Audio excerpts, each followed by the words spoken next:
এর পরের প্রশ্ন হলো, ব্যক্তিগত ও প্রাতিষ্ঠানিক প্রয়োজনে আমার নানা ডিভাইস ব্যবহার করতে হয়। বিভিন্ন ওয়েব ও সোশ্যাল ব্রাউজার ব্যবহার করতে হয়। পড়াশোনা যোগাযোগের জন্য আমার ছেলেকেও ডিভাইস কিনে দিতে হয়েছে। সোশ্যাল মিডিয়া ব্যবহার করলে চোখের জেনা এড়ানো কঠিন। এ ব্যাপারে আপনার পরামর্শ ও দিক নির্দেশনা কামনা করছি। প্রিয় দর্শক, অত্যন্ত গুরুত্বপূর্ণ এবং অত্যন্ত প্রয়োজনীয় একটি প্রশ্ন আপনি করেছেন। এই প্রশ্নের উত্তর হলো, আল্লাহ রাব্বুল আলামিন আমাদেরকে যে ঈমান দিয়েছেন, আমাদেরকে যে মুসলিম আইডেন্টিটি দিয়েছেন, এটিকে রক্ষা করবার জন্য আমাদের সর্বোচ্চ সচেষ্ট থাকতে হবে। এ ব্যাপারে আমাদের কোনো কারোরই হয়তো ভিন্ন থাকার কোনো কারণ নেই।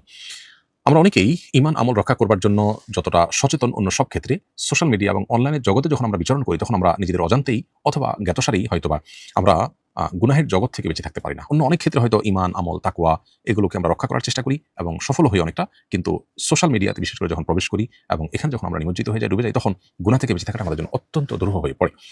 ব্যক্তিগতভাবে অনেকে হালাল হারাম খুব মেইনটেইন করেন, অনেকেই হয়তো পর্দাও মেইনটেইন করেন, অন্য অনেক বিষয়ে মাশাআল্লাহ মাহা মেইনটেইন করেন, তাকওয়া চর্চা করার চেষ্টা করেন। কিন্তু এই জায়গাটা এসে অনেকখানি দুর্বল হয়ে পড়েন এবং শয়তানের কাছে অনেকটাই আত্মসমর্পণ করে ফেলেন। মূলত ইসলাম এবং মুসলমানদের যারা শত্রু, যারা মুসলমানদের রুহানি শক্তি, ইমানের শক্তিকে শেষ করে দিতে চায়, তারা এই আয়োজনগুলোকে অত্যন্ত সুপরিকল্পিতভাবে আমাদের সামনে উপস্থাপন করেছে এবং আমাদের মধ্যে ছড়িয়ে দিয়েছে। তো একদিকে তো আমাদের জীবনের প্রয়োজনে এই সমস্ত জগতে বিচরণ করতে হয়। অবশ্য অনেকের প্রয়োজন ছাড়াও শুধুমাত্র টাইম পাসের জন্য এগুলোতে বিচরণ করবার অভ্যাস আছে। যাই হোক না কেন, একদিকে এই বাস্তবতা আছে, অপরদিকে আমাদের ঈমান আমল রক্ষা করবার প্রশ্ন আছে। এই দুইয়ের মধ্যে সমন্বয় আমরা কিভাবে করতে পারি?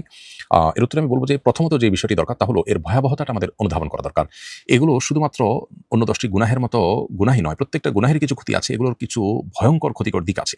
সেই ক্ষতিকর দিকগুলোর একটা হলো যে, এর ফলে আমাদের ইবাদতের আগ্রহ কমে যায়, ইবাদতের স্বাদ তৃপ্তি কমে যায়, এর ফলে আমাদের রুহানিয়াত, ইমানের শক্তি কমে যায়। ধীরে, ধীরে আমি নামকাওয়াস্তে মুসলমানে পরিণত হই। এজন্য চোখের গুনাহ, কানের গুনাহ এগুলো থেকে বাঁচার জন্য আমাদের বিশেষভাবে সচেষ্ট হতে হবে এবং এগুলোর ভয়াবহতাটা আমাদেরকে খুব ভালোভাবে আঁচ করতে হবে, অনুধাবন করার চেষ্টা করতে হবে।